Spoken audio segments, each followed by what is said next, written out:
Hey, it's CS Joseph with csjoseph.life doing another episode on our season 7 here, which is Virtue and Vice.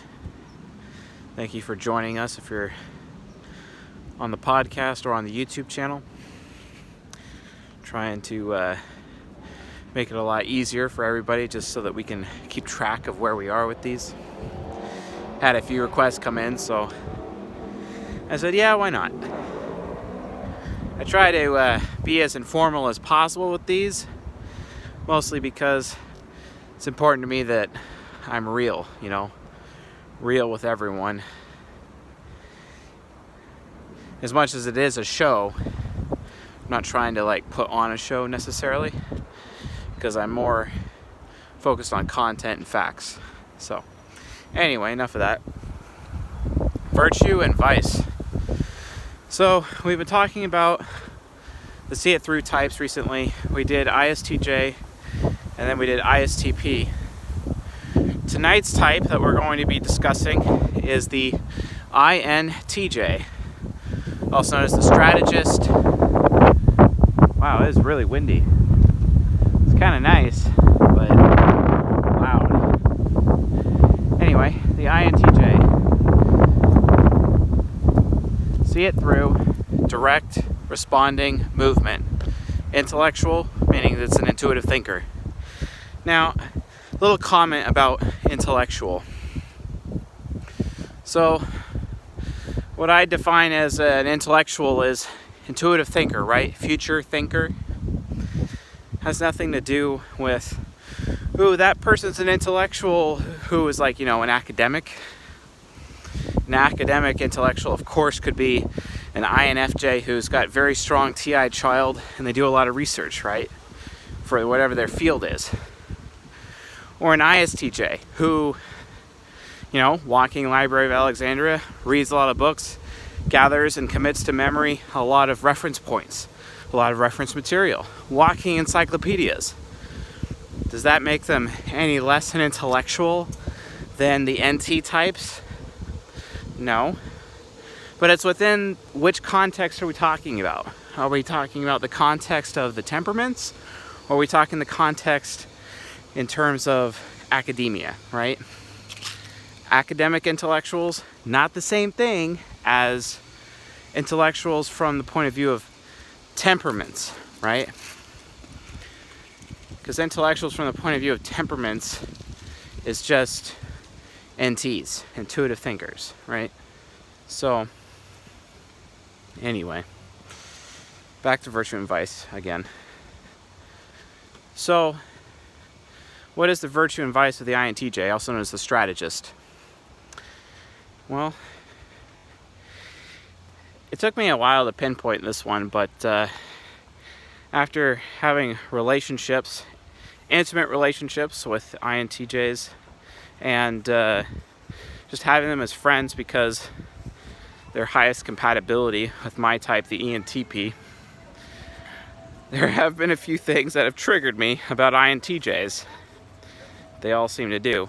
But I saw a film actually a couple nights back on Netflix called Anon, A-N-O-N. It's with Clive Owen. He's the main actor in the film. And I gotta say, it was really good. It started out a little boring-ish, but I usually don't necessarily watch films to be entertained as much as I watch them to be challenged in some way. So, but the film got better and better as it went along. And I'll never forget the final line of this film. And it's basically an INTJ woman talking to the Clive Owen main character, and she said something because they were living in a surveillance society, right? And she's a hacker. I'm not going to spoil any more about the film, but we live in a society nowadays which, quite frankly, is turning into an ENTP or an INTJ's nightmare. ENTPs are focused on being free thinking, and when they're not allowed to be free thinking with their sincerity, they go insincere mode, right? Well, INTJs have a similar struggle, just like this INTJ girl did in this film, right? At least she was trying to act like an INTJ. Direct responding movement, intellectual. So see it through, intellectual, INTJ. Okay, yeah, I typed her. So in this society, everything about people, everything even they see is recorded. When people commit crimes, police automatically show up because everything that they see out of their eyes is recorded. It's a surveillance society. And, well, this INTJ girl, hacker, figured out workarounds about that to conceal her identity in this surveillance society.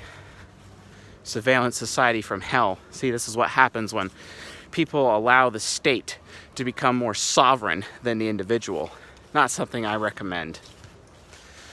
So that's why I teach type, because if everyone understands themselves and understands each other, then they'll have more respect for the personal sovereignty of themselves and others. Well, INTJs inherently understand that. It's one of the reasons why they are one of my most favorite types. You know, they're NJs. NJs are my favorite.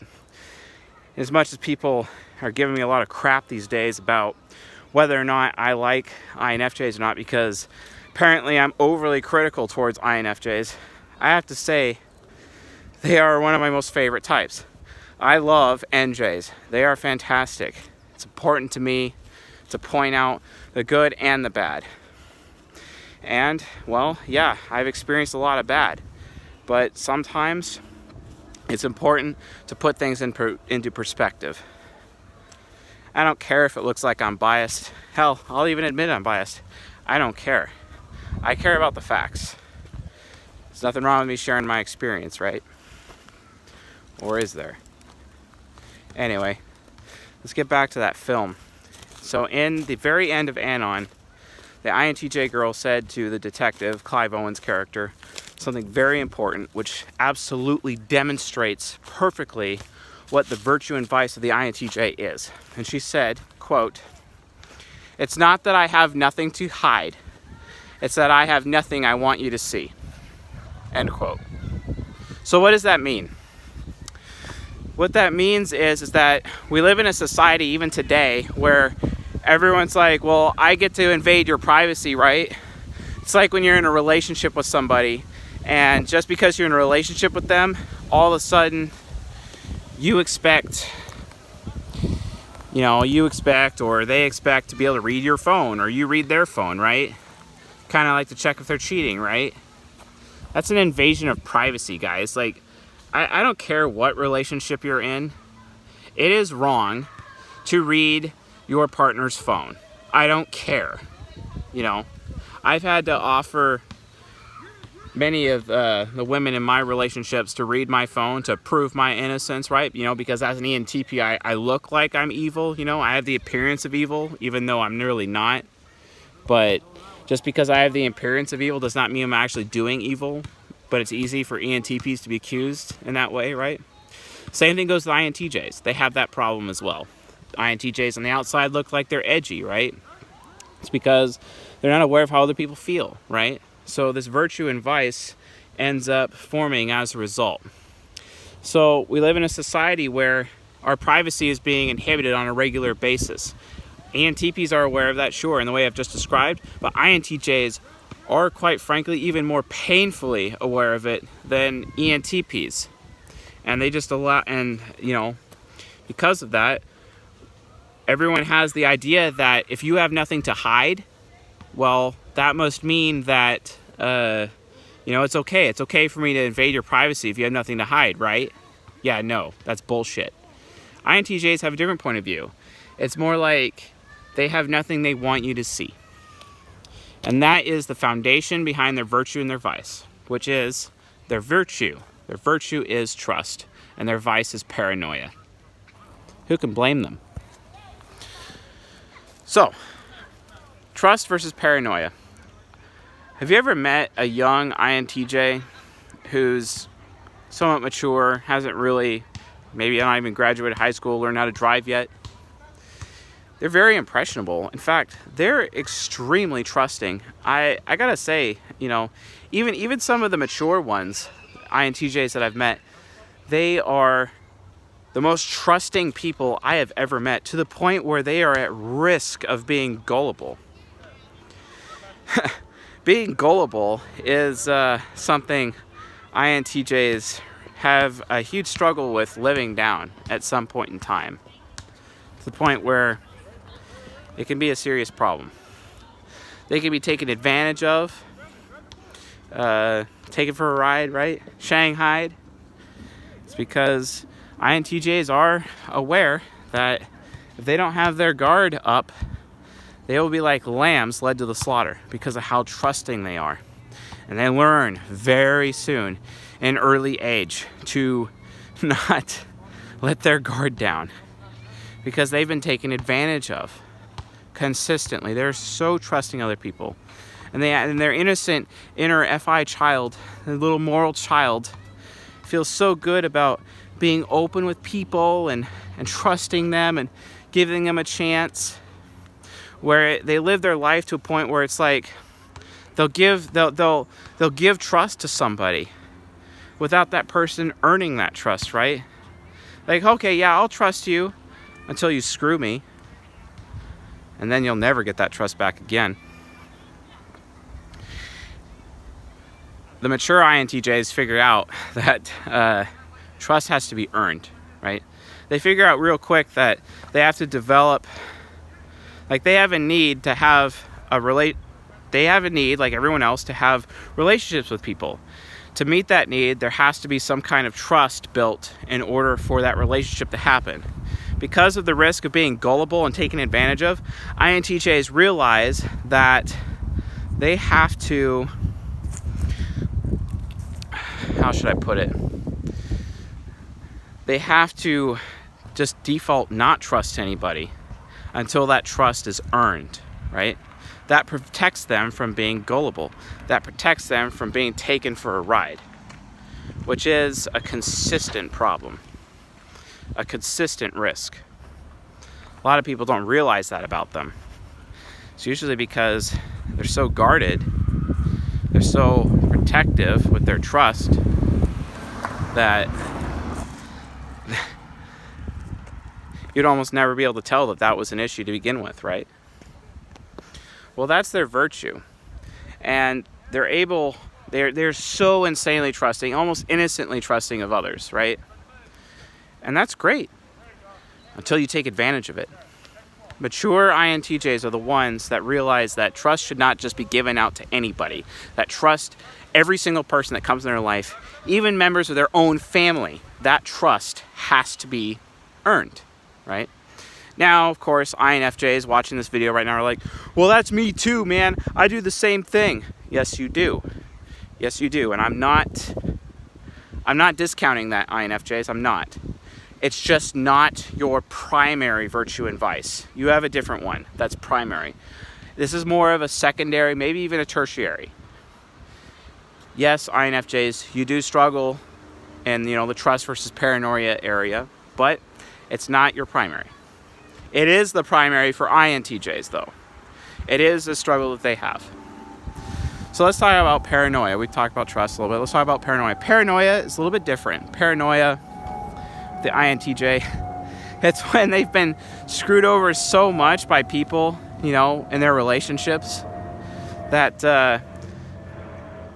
instead of just having that situation where, okay, you're a new person in my life, you're a stranger, but you're becoming less strange to me over time, I'm going to give you the benefit of the doubt and then just allow you to earn trust with me, right? INTJs can go way too far with that and go super paranoid, right?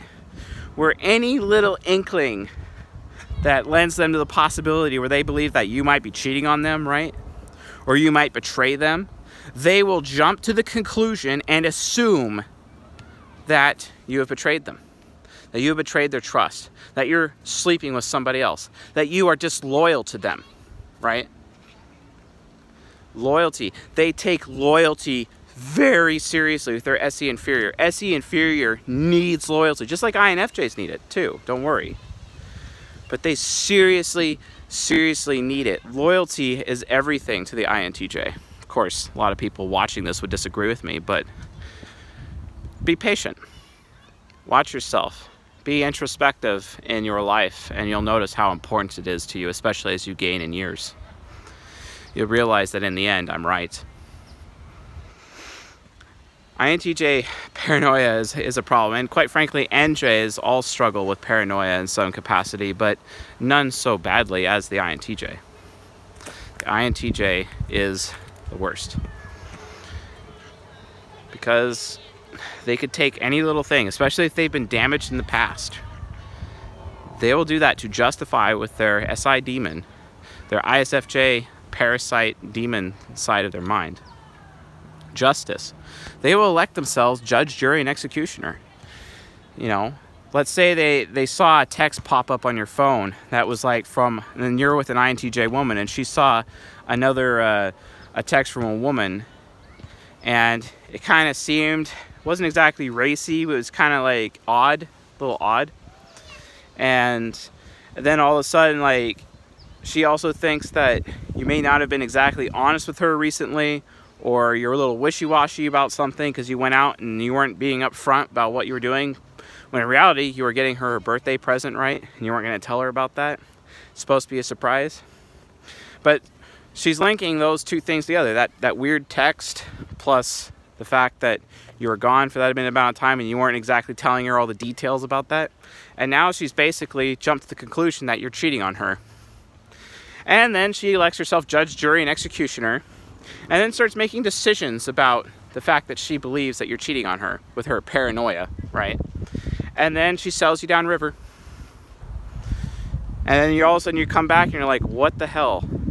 And then, of course, you accuse her of being jealous, right? And it just makes it escalate. It gets even worse. And then the relationship breaks down and it's over. And the INTJ woman has just realized, after it came out all the way, that you were telling the truth and you're just getting her a birthday present, right? After it came out that you didn't actually do anything wrong in the first place. Ah, yes, the INTJ self-sabotage, the INTJ self-licking ice cream cone, the INTJ self-fulfilling prophecy. See, that's the problem with paranoia. Paranoia has this problem where it can actually cause the things you're trying to avoid to come true if you're not careful. Such is the way of the virtue and vice of the INTJ, trust versus paranoia. So, how do we solve this problem? If you're in a relationship with an INTJ, here's what I recommend. Always be upfront with them. Always state your intentions. That way there's nothing left up to interpretation. If they ask you what you're doing, tell them. It's the only way that they're comfortable. SE inferior needs you to be comfortable. And if you're comfortable enough to tell them what you're doing, then they will be comfortable themselves. And then that fear, that worry that you may have hostile intent towards them, that worry that you might betray them one day because everyone else in their life has betrayed them, except you, their lover, right? Loyalty goes a long way with INTJs. Always state what you're doing. Always state your intentions. They need that. If you state what you're doing, the fear goes away. If you state your intentions, the worry goes away. This is called making their inferior function and their nemesis function comfortable. Because they're looking at you, likely an SI user, because SI users are typically loyal, right? And SE users are searching for loyal SI users, right? People who are consistent, right? Because INTJs need consistency, right? Like all SE users need consistency. SI users provide consistency. SI users provide that security for the SE users. Such is the way of trust versus paranoia. If you are consistently trustworthy, that there is no paranoia, there's no risk of paranoia anymore. INTJs need to know that you're willing to take a bullet for them, especially INTJ women. If you're sleeping with an INTJ woman and you're not willing to take a bullet for her, you're not willing to die for her, stop that relationship immediately. INTJ women, if you're listening to this and your man is not willing to die for you, take a bullet for you, throw him in the dumpster, move on. What a waste. Seriously, that's a waste. You have every right to expect loyalty. Every right. That should be a personal standard that you have for yourself, and that should be a boundary that you draw the line for other people in your life. Loyalty. It's okay to expect that. There's nothing wrong with you. If you do that, there's everything right with you. Trust versus paranoia. Paranoia is a problem. It can cause the things you're trying to avoid to come true. If you're in a relationship with an INTJ, like I said, state what you're doing, be upfront, be open. Oh, honesty and openness is everything to an INTJ. It is what keeps back the paranoia. It is what keeps them in their virtue. To be that super, mega, super trusting person. Almost innocent in their trust. Because they know for a fact that you will never take advantage of them. They know for a fact that you will never betray them. If they are in their paranoid state and you know it, throw all your cards on the table and be like, hey, this is what I'm doing. And you know what? They'll feel bad. They'll feel really bad that they jumped to the wrong conclusion because you're being honest and open with them. You're stating what you're doing. And they'll feel bad that you had to reveal the fact that you were sneaking around trying to get them a nice birthday present instead of cheating on them like they initially thought, right? It doesn't have to be with cheating. I'm just using that as an example, by the way. If you are an INTJ, you're watching this, and you struggle with paranoia, like I said, have a personal standard within yourself for loyalty. But remember, instead of assuming, never assume that people are up to no good. Verify it. Always verify it. INTJs, I get that you folks are like super quick because you're triple movement. Your ego is a movement type. Your subconscious is a movement type. Your unconscious shadow is a movement type. So you're flying all over the place, super speed. No one's faster than you. That's true. Except maybe ENFPs. But you're super fast, right? Don't allow that speed to cause you to jump to conclusions and then judge people as untrustworthy, as people who will betray you, as traitors, right? Don't do that. Because 9 times out of 10, 8 times out of 10, 7 times out of 10, you're wrong. You know? I get that, as an INTJ, you may not like surprises, but it's not about you. Sometimes people want to surprise you too, right? Be okay with that. Communicate. Honesty and openness. It goes both ways. You know that. But don't use it as a covert contract. Make sure that everyone in the relationship, friends or intimate relationships, even family, state that you expect honesty and openness. And if you're not getting it, well, then the relationship has to stop. Also, remember, mature INTJs, they have this thing when it comes to new people. Obviously, don't just trust them right off the bat, like you may have done in your early years. But at least go so far as to allow them to earn trust, but don't have it be a covert contract. Tell these people how they can earn your trust. Communicate with them. A lot of the times that INTJs get paranoid, it's usually because they themselves are not communicating, because it's a covert contract. The INTJ themselves needs to communicate with their partners and their friends how that they can earn trust. Because if they don't know, they're just going to it's left up to interpretation, In the same way where you INTJs accuse other people of leaving things up to interpretation, right? When they're not being upfront with you, when they're not being honest and open with you, right? So don't be a hypocrite. Communicate. If you expect other people to communicate with you so that you can absolutely trust them, you better be communicating with them what your expectations are. Because if you're not, it's your own damn fault. And it makes you a hypocrite. Don't do that, please. I love you. I love INTJs dearly. This is why it's important to me to tell the truth about you. so you can understand your hang-ups and the hang-ups of the INTJ types so that you do not bring those hang-ups in your relationships. That's why I criticize everybody on this channel in as much as I praise them. Remember that.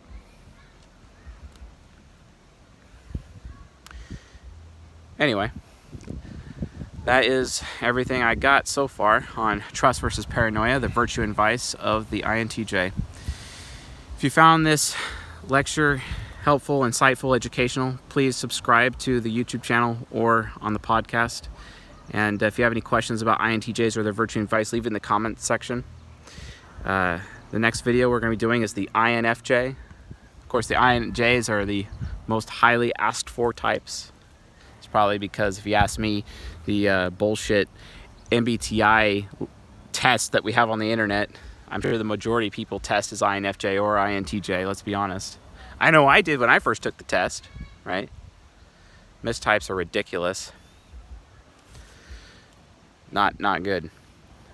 Use the temperaments, please. Use the interaction styles, use the cognitive functions, and then you'll know what type you are. It helps. Awesome. So, I'll see you guys on the INFJ video. See you guys tonight.